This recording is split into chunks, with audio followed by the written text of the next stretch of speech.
Untuk mengulas lanjut mengenai gencatan senjata segera di Gaza ini bersama saya di waktu ini di talian ialah Presiden ABIM Ahmad Fahmi Muhammad Samsudin. Dan Fahmi mungkin boleh mulakan dahulu dengan reaksi awal memandangkan ini merupakan percubaan keempat untuk meluluskan resolusi gencatan senjata di peringkat UNSC. Tiga daripadanya diveto oleh Amerika Syarikat. Kali ini Amerika Syarikat tidak menyokong, sebaliknya hanya sekadar berkecuali. Apa reaksi ABIM susulan daripada kelulusan gencatan senjata di peringkat PBB ini? Kita sebenarnya melihat perkembangan ini satu perkembangan yang ialah satu perkara yang mana kita harapkan lebih besar, iaitu permanent ceasefire. Perkara ini juga sebenarnya sebelum dibuat keputusan dan pengundian itu telah dicuba diangkat oleh Rusia namun tiada sokongan. Tapi bagi kita dalam tempoh hampir 170 hari pertengahan Ramadan. Ini masa yang sangat kritikal dalam keadaan dunia melihat pembunuhan saban hari berlaku lebih hampir 40,000 orang sekarang ni telah kematian akibat daripada serangan. Jadi kita tidak mahu pendekatan yang digunakan oleh US untuk berkecuali untuk dalam konteks kali ini kelihatan seolah untuk melarikan diri daripada kesalahan mereka yang kelihatannya terang-terangan sebenarnya menyokong dan juga terlibat secara terus dalam genosid ataupun kebuluran yang berlaku hari ini di Gaza. Dan padanya kalau kita sebut tadi isu yang paling penting selepas daripada keputusan yang dibuat oleh UN Security Council ini adalah dari segi implementation. Bagaimana kita nak benar-benar kita nak leverage penggunaan ataupun istilah ceasefire ini bagi tujuan kemasukan bantuan-bantuan kemanusiaan, terutamanya bantuan makanan dan juga untuk kelangsungan hidup mereka.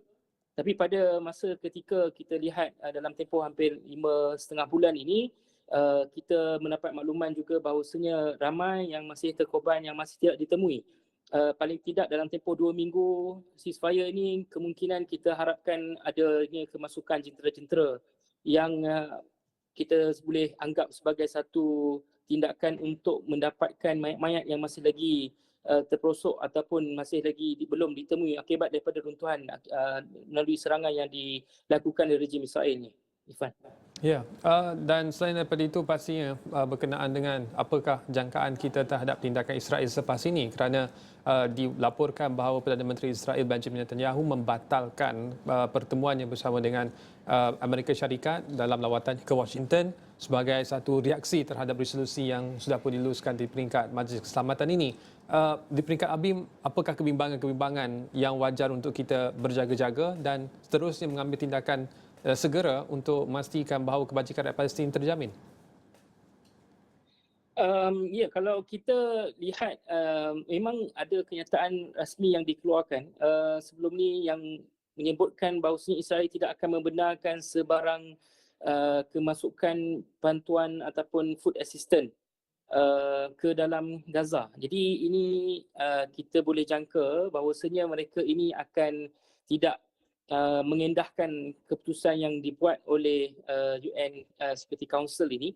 Dan kita lihat juga bahawasanya perlu ada satu tindakan kolektif. Tidak cukup hanya 14 negara yang menyokong usul yang menjadi perbincangan kita pada hari ini, tapi saya jangkakan bahawasanya dunia secara umum perlu bangkit untuk menyatakan penilaian jelas. Sekiranya mereka tidak ataupun mengabaikan resolusi 2728 ini, maka tindakan yang lebih keras akan dikenakan oleh negara-negara yang sebelum ini mempunyai hubungan bilateral ataupun hubungan diplomatik antara Israel ataupun US ni. Jadi saya fikir ia bukan lagi dalam bentuk amaran.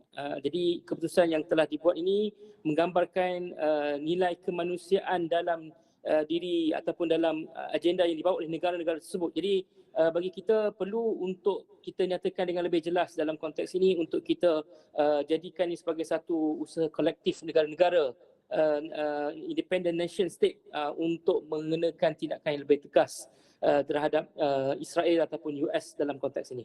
Baik, dan yang terakhir sekali Fahmi, ada 3 komponen dalam resolusi kali ini, iaitu berkenaan dengan gencatan senjata sepanjang bulan Ramadan yang akhirnya membawa kepada long lasting sustainable ceasefire. Yang kedua berkenaan dengan dilepaskan semua tahanan, dan yang ketiga adalah berkenaan dengan bantuan kemanusiaan. Kita sentuh 2 daripada komponen tersebut. Yang terakhir berkenaan dengan hostages ataupun tahanan yang ditahan itu.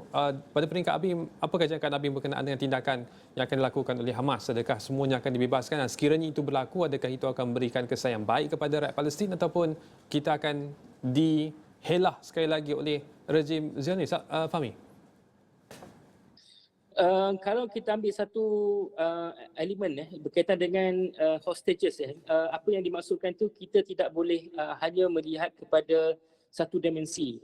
Hostages yang dimaksudkan pasca 7 Oktober itu adalah tahanan-tahanan yang ditangkap oleh Hamas dalam konteks ini, tetapi kita mengambil kira juga ribuan kita kata prisoner of conscience yang rata-ratanya adalah merupakan rakyat Palestin yang ditahan sebelum ini. Ribuan daripada mereka juga wajar untuk diambil kira dan mereka ni wajib untuk dibebaskan sama. Dia tidak boleh hanya kita rujuk sebagai elemen satu pihak tetapi mengabaikan daripada satu pihak yang lain.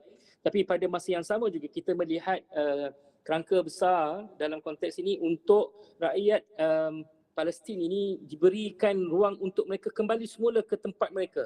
Maksudnya kita sebutkan tentang freedom of Palestinian citizen di dalam negara mereka, di Gaza sendiri. Tidak lagi kita katakan rakyat Palestin yang kebanyakan ratusan ribu yang masih kebuluran di Rafah, tapi kita minta supaya bila berlakunya resolusi ini maka dikembalikan semula sebelum 7 Oktober. Maka rights yang ada kepada mereka, right to return, independent countries ataupun kita sebut self-determination itu bakal dilaksanakan kelak insya-Allah.